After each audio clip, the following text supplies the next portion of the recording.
Welcome to the Contact Center Perspectives podcast. I'm Steve McDonald, your host. Today, we've got a super interesting guest and topic. We have Selvan. And Selvan, I'm going to allow you to explain a bit more about your background, but we're going to be talking today about the people first customer experience strategy and what that means. And you know a lot about this. You're the head of customer success for CX at SAP all over the Southeast Asia region. And so what we're going to talk about is how we apply a people first strategy to customer experience, customer support, what's the difference between those, and how you really think about that and deliver excellence. So we've got a lot to talk about, but you've got a really interesting background. We got an MBA in systems and marketing, but you work a lot still with universities. You mentor in universities, you speak in universities. In fact, you talked about reverse mentoring, which I'd love to have you explain just a little bit. Maybe, if you don't mind, take a moment, expand on your background a little bit, and then we'll dive right into the subject matter here. Thanks, Steve. First of all, thanks for this opportunity. I'm really glad to be here to share my experience and knowledge around the customer success and the customer experience. So I'm Senthamizh Selvan Pandian, and you can call me Selvan. That's much easier to pronounce for you. So like you mentioned, I head the CX customer success at SAP. And one of the hobbies or the passion which I recently picked up in the last couple of years is around mentoring for students in universities. And also, my son is 16 years old and he's also getting into university. So that's something I started learning what this new gen kids are doing and the way they're thinking and all that. So I think it's also giving me a kind of a reverse mentoring to learn from them as well. So I'm really excited to learn from them, and really the kind of knowledge and the kind of exposure what they have is like really amazing. I think today when we talk about these different aspects, I will try to touch upon what the new gen kids are also looking at, how the customer experience as well. Oh, that's great. There's a lot of different layers to that. Like, now I understand the reverse mentoring. You're learning from the students and everything, and what we can learn from our own customers, being students of our customers. That's a good way to wrap what we're going to talk about. And I'd love to just ask you right off the bat, no matter what, the market is always changing. It's always complex. There's nothing that stays the same. Technology is changing. There's trends, there's pandemics. How do we understand the customer needs in a rapidly changing marketplace? How do we keep up with that? Yeah, I think the pace of the technology and innovation has been much, much faster than it has been in the past. And that evolves from a lot of different factors in terms of the needs. The customer needs are also evolving over a bit of time. And then the priorities of customers are also changing. And what this means is that the companies have to come up with new business models to meet the customer demands. So I think from a product perspective, what you need to first accept is that there is a change required depending on what customer is looking for. And accepting that change and working towards that what is required for a customer is the most important aspect, I would say. And I think the companies should prioritize the customer needs instead of just assuming what would work. I think there should be some deep research and analysis done. And then you should start focusing on what the customer's priorities and then focus on your products. This is also not just a one-time exercise because of the pace. You need to do this as a more of a continuous exercise. It's a continuous evolution. So it's not just a one-time change which you need to do. And also, I think no customer is asking you to solve all the problem. When you're trying to solve a customer problem, try to see in the ecosystem, how can you partner and collaborate with others in the ecosystem who can also support you. Let's say if you're providing a software in the software business, try to see, let's say if you're giving a commerce platform, you try to see that how can the payment get gateway. There are different vendors who can provide you that. So I think partner and collaborate with different partnership models and try to see that you can solve the customer's problem end to end rather than try to solve everything by yourself. So I would say those are the things which any company needs to focus on. Now I understand it, right? And in our past conversations, you talked about innovating around customer problems. And you started the answer to that question by saying we have to innovate. And we tend to think about innovating within our own technology, what we're delivering. But when you talk about problems, and we're never going to have all the solutions, but we want to be that solution, that guide, the problem solver for our customers, thinking beyond our own tech and our partners and how we bring that together in innovating around the customer problems, even if we are not equipped to solve every single one of them. What does that take? In order to do that, that's training beyond our own technology, that's finding the right partners, that's integrating the right partners in a practical way. How do you get that done? How do you implement something like that? Yeah, I mean, if I get the question, you're talking more about that. How do you focus on the problem itself rather than the technology? I think the first and foremost important aspect is technology is just an enabler and not the driver. And of course, I think all your innovations are driven around technology, but there are a lot of other factors as well in terms of the market needs and also the future trends. I think there are so many other factors also contributing towards this change. And towards that, I think the first and foremost, what we need to understand is that the why part is more important, which is the problem which you're trying to solve, rather than the what, which is the technology. And from that aspect, I think the innovation should be around what I would call it as a customer centric innovation rather than your product innovation. I think customer centric innovation would be the key to be a successful model here. And that can happen only from that mindset shift of that customer, putting your customer first is more important in that journey. And I think that can happen through knowing your customers well, understanding their problems, spending time with your customers. And those are the things which is more important to make sure that you understand the customers well. And then you focus on developing your own product. So I think in simple terms, the focus should be around solving the problem, not just on these functions and features from your product perspective.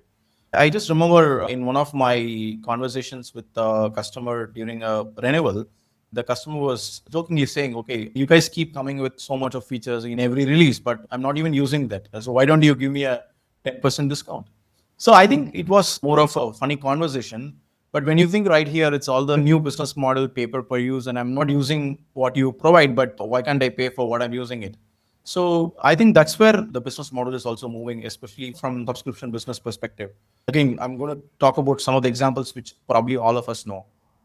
You take this example about Netflix or Amazon or Ubers. I mean, technology is one aspect of it, but the commonality of all these guys is that they try to solve a problem. Netflix solved a problem of accessing the media content, which was not easily accessible to customers. And similarly, if you look at Amazon, try to solve the problem in terms of getting the products much easier than what you need to do before. Similarly, if you look at Uber, was trying to solve the problem of inconvenience of booking the rides. So I think the commonality here is you're solving a customer problem, and then what you do is through the technology. So I would say that focus more on the customer problems and the customer pain points, and that will help you to drive towards the innovation and the technology. So there is a hierarchy of customer pain points, like there's more than one. And what was interesting about the stories that you told there is there was an overriding problem that each of those companies set out to solve. When you're training your agents, when the people that are delivering the customer experience inside of your organization, how do you think about training them on solving customer problems? Because you've talked about that people are the core in solving these customer experience challenges. So how do you get your team thinking that way? So I think people are the core, or people are the fundamental for any business. There's definitely a lot of questions which comes to all of us around AI replacing jobs and all that. But what we need to understand is that what AI can do is that some of these repetition tasks and all that definitely can be replaced by AI. But AI is also going to create a lot of new opportunities. So in this journey, that what it is replacing and what opportunity is going to create, I think the people who have that mindset of adapting towards the change are going to be the winners. So I think people having the right mindset of learning and trying to adapting to the new situations are going to be key for any organization. And that is from people perspective. From a company perspective, from an organization perspective, you needed to develop that culture. And that is possible only when you can build a culture about upskilling and providing that option or opportunities to your own employees of how they can upskill towards the recent technologies and trends and all that. So I think building that culture over a period of time, this core is important. And once that case is already built from the people, and then you start building a team of individuals who are equipped to provide a good customer experience to your customers. So I think this is all interlinked. People is core to your business. So focus on the skills, And that can help you in terms of helping out in the change in the fast-paced world. And you've talked about in our past conversations the concept of upskilling. The continuous upskilling is critical to the effectiveness of the team. So, as the market is constantly changing and problems are changing, the complexity of the people who we serve are changing. In terms of upskilling, how do you think about upskilling? And is it a constant thing you're doing, or is it now and then we go in and we reassess and upskill? How do you think about that? See, I think the upskilling is a key part in managing your own employees. I think employee engagement is key for your business. So, from that perspective, let's say if you have engaged employees, which means that you have some individuals who are motivated to drive towards the outcomes what you're looking for. And for them to have that kind of a productivity and efficiency, you should make sure that they are successful. And that can only happen through upskilling. That's one aspect of it. And once you focus on this employee engagement or actively making sure that your own employees are able to contribute in terms of coming together and solving those problems, and that can develop a team culture. And when you have that kind of a team culture, then you have an organization with a group of individuals who can actually solve the problem for you. So this will help in terms of you are developing your employee experience, and that can help you to solve your customer experience problem. So these are completely two different aspects, but definitely it is interlinked. So you focus on your employee experience, and that can help you in terms of employee engagement and upskilling, and that can help your team performance, and that will definitely directly or indirectly relate to your customer experience. Yeah, it's interesting. I talked to a gentleman who had a PhD. He was a chief people officer, but he did his PhD thesis on connecting the dots between better engaged employees create better engagement with customers, better customer experience, which leads to bigger growth for the company. We all know that if we focus on our own employees, that's going to have a halo effect on how they interact with the customers, and that's going to mean better retention and better revenues. But he proved it. He actually proved empirically that that is the case. And so, in terms of engagement with our own employees, how do you think about the link between employee engagement and customer experience? How does that manifest itself in how you train, how you engage, how you empower, the culture you create internally with your own employees? I think, as I mentioned, people are core to any business. And so the focus should be always around the employee engagement. And I think if you start giving more importance towards successful employee engagement, and then the individual is mostly invested in the company, and then he starts liking what he's doing, and that can fuel the team's performance. So, like I mentioned, that can help to create a positive environment, and then your team can start performing well. And once you have a team who can perform well, that can help in enhancing your customer experience, because they are the one who's going to work for your customers, right? So I think employee engagement, I don't know whether I should call it direct or an indirect relationship with the customer experience. So it's kind of a vicious cycle. You focus on your employee engagement, and then that can help in your team performance, and that can help in your customer experience. I think that's the relation I would like to call it. Yep, 100%. It's interesting because even internally within the industry, we throw around a lot of terms that have a lot of overlap. Customer success, customer experience, customer support. Like, how do you differentiate between, say, customer experience and customer success in today's organization? That's an interesting question. I think I keep getting this question often. So maybe I will try to make it simple. Customer experience, I would like to put as a end-to-end journey when you're buying or purchasing a product. So the kind of experience you get from a particular product is a customer experience. It can be a different touch point, from being awareness to the product or sales phase, or even during the purchase, and how you purchase the product, and after purchase of the product, how it gets serviced. So this complete journey is a customer experience, and you define that product based on the customer experience. So that's one aspect of it. Now, moving to the second part of your question, what is customer success? So, customer success is a kind of a strategic approach, I would call it. And that's a strategic approach of how you can engage with your customers once the product is sold, or I would put as a post sales engagement. So, once the product is sold, I think again, there are different touch points where you need to engage with your customers, from onboarding the customer or to your product, or explaining them how the product works, or helping them in implementation, or choosing the partners in software business. And also, once they start using it, then you need to help them in terms of adoption and how they can better consume the product, or explaining them the different functionalities where they can start leveraging the product in a better way, plus supporting them in terms of any services required. So this is an entire customer success journey. I think one interesting fact is that in terms of subscription business, the reason why a customer is choosing a particular product in terms of renewal or subscription is, most of us think it could be related to cost, or it could be related to the product itself, or different reasons. But the study says that two-thirds of the customers decide to renew or stick to the particular customer based on the experience what they get during that post-sales phase. So it's an important phase in which you need to make sure that you provide that experience to the customer, that you are with them in that journey. So I think customer success is a very important, I would say, a phase in any business. And I think that's actually a lot of companies are focusing on heavily investing in that. I read a study, it came out about 3 years ago from Forrester, that said in B2B businesses, 72% of new annual revenue come from existing customers. So that post purchase customer success phase that you were talking about, it's the most important revenue generating activity that the company has.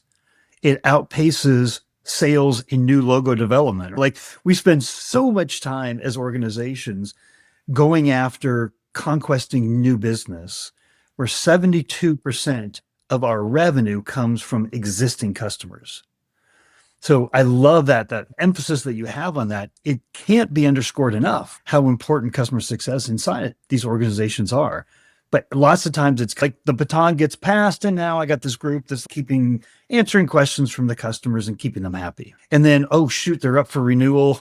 Well, we better go talk to them and see how they're doing. From your point of view, customer success, it's an ongoing thing. Like in our past conversations, it's like that emphasis, that focus has to be very proactive, not reactive. Oh, their time up for renewal, let's talk to them again and see what's going on. How do you think about that and how you're training? Yeah, I think, like you pointed out, making sure your existing customers are important is very key in today's business. And like you pointed out, 72% of the revenue are coming from your existing customers. So you think you better focus on your existing customers.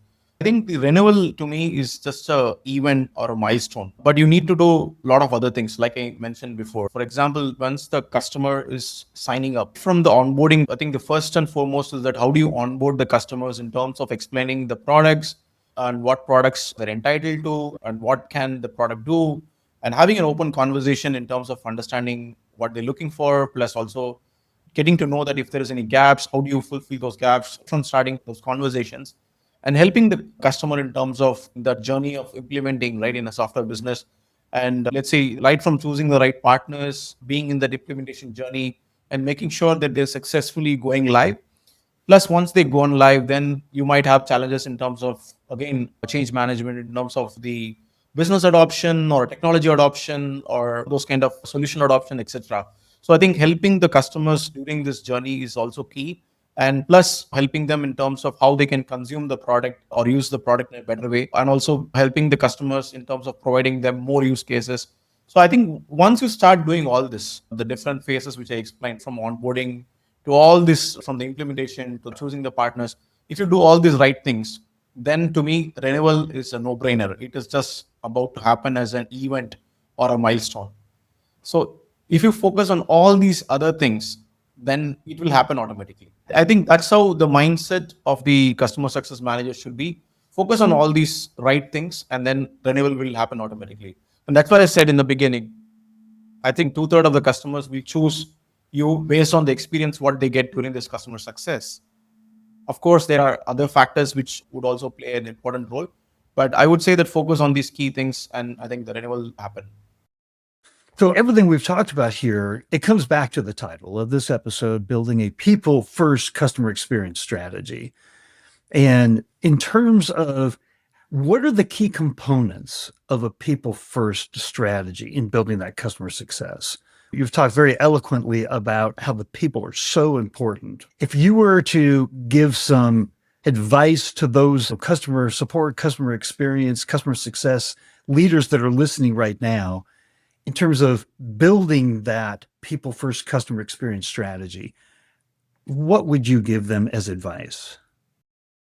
Like I mentioned in one of the previous questions, people support to any of your business. And then that your success would actually depend on how well you understand the customer needs and their problems. And you need people to do that.